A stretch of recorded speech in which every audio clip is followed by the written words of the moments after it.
100% of decisions are emotionally based. So you can provide all the pros and cons, advantages and disadvantages, all the reasons that make so much sense. And at the end of the day, we as human beings go with our gut. It felt good. It seemed like the right thing to do. And we justify to ourselves, yes, I've gone through that analysis and that rationale, and it makes sense, but really, I like that lawyer. I'm going to go with him. There's something about him that just let me know he knows what he's doing and he cares about realizing that there's that pathos component. You always have to include an emotional appeal and not just, again, 7%, which is focus on the words. So it's conveying things like enthusiasm and excitement and sincerity and concern and urgency or peacefulness or whatever it is that you want to convey. Again, it's going to trigger in the other person that emotional connection with you. First, I want to say I love all your presentations. Okay. It's so amazing to see you. But challenge. People like a challenge. People don't, it's all about, again, like how you say things. People don't necessarily like being tasked or being commanded or being given marching orders necessarily, but they like to be challenged because it appeals to their intellect and it appeals to their curiosity and it appeals to their desire to stretch themselves and learn and grow, and I think I can do this. So that's why it's like what you should do in order to have this and to have a world where this is possible. Second is empathy. Why should I listen to you? So yeah, I should listen. This matters to me, but why are you, that friendly guy right there, the one to say it to me? And that's where the ethos come in. I just decided, and I'm brainwashing you. You're going to be the friendly guy. Finally, I put it at the end because we are always in this, especially kind of legal field, start with that. And so I assume it's almost a given, but the logos. A lot of your confidence is conveyed when your arguments are strong, when your evidence is strong. When, yes, you can have all the emotional appeals and make me feel good, and you can have all the experience and credibility and expertise, but the numbers just don't add up. So that's where you still have to have, absolutely, and it's not just one or the other, but you have to round out that circle of the person's receiving of you, that learning, and make sure that you also provide really solid and strong evidence. When I can't see your facial expression, and I can't see your hands, and I can't see how attractive you are, or how kind you are, or how sincere you seem on your face, or how beautiful your dress is, or when I can't see that, all I have to go on, now it's not that number in the 33 whatever percent that it's on the vocal quality. Now 93% of the message that I get is on the vocal stuff. So even more you need to sound clear and enthused and slow, but not too slow, and that you mean what you have to say and so forth. This is a very helpful model by way of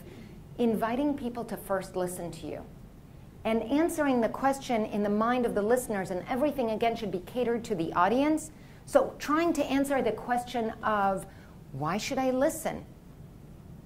And why should I listen? This is where you hear in the public speaking world by way of begin with an attention catcher, begin with an anecdote, begin with a startling statistic, begin with a joke if you're funny, begin with something kind of serious if that's who you are.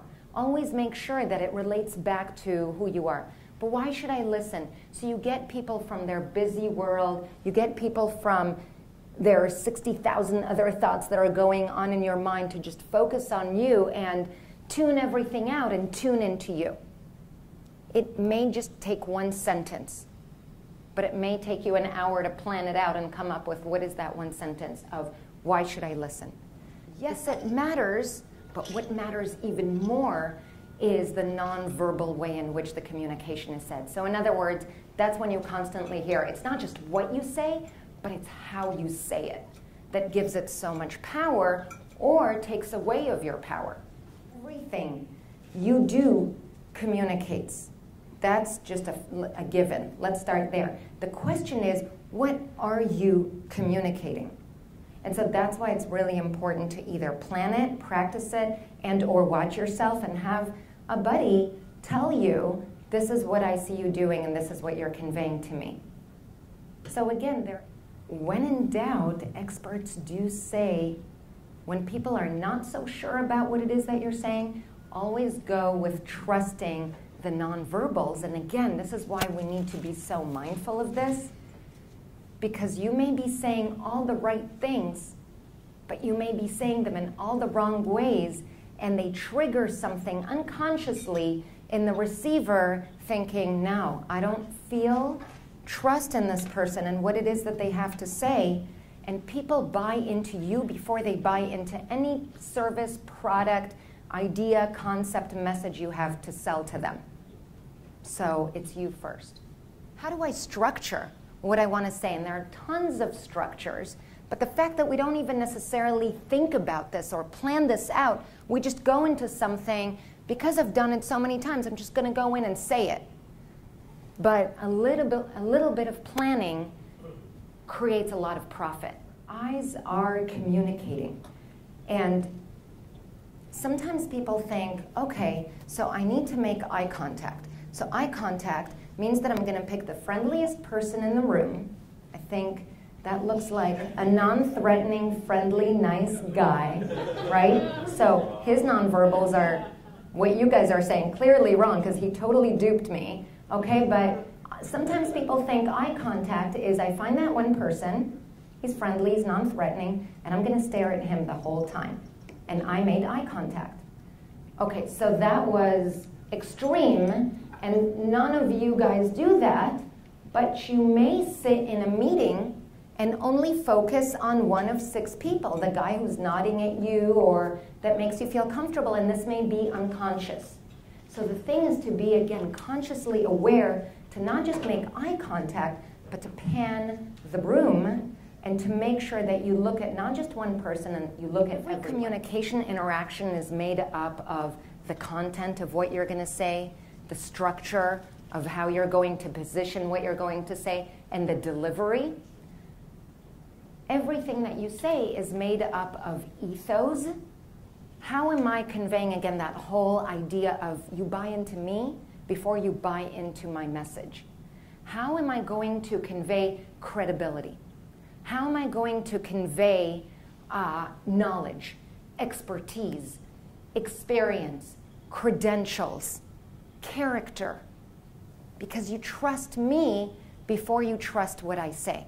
So that's the ethos, and that's the important part of always realizing that you're doing that with your nonverbals, but you're also doing that with statements that I would say should be spread throughout what you're saying, not just at the very beginning. Empathy is, last year, I was sitting there, and I had an extra 150 pounds to lose, and here's what I did that was different and what I continue to do. And I get your pain, and I remember what it's like to be in that seat, but here's what I've done, and here's what's changed, and this is why it's transformed my life, and this is why you should listen to me. So that's the empathy. And that's building the rapport. And that's where you always have to find, why am I doing this? Why am I conveying that information? What about this ties me to the listener? Because otherwise they're not going to listen to you. And there's always something. Sometimes it's a major stretch, but you can find it in order to relate and distinguish. Your experience, what is your expertise? Go from who you are, not who you think you should be. Use humor if you're a funny person. Be serious if that's who you are, because that comes off as authentic, and authenticity and sincerity always comes off as confidence, and people feel a sense of trust in you. And your audience. Always, always have in mind, what do they need? What are their interests? What are their desires? And how do I gain their interest? How do I sustain it? And how do I give them information in a way that they can apply it so that their lives are a little better after this communication interaction, which is my purpose.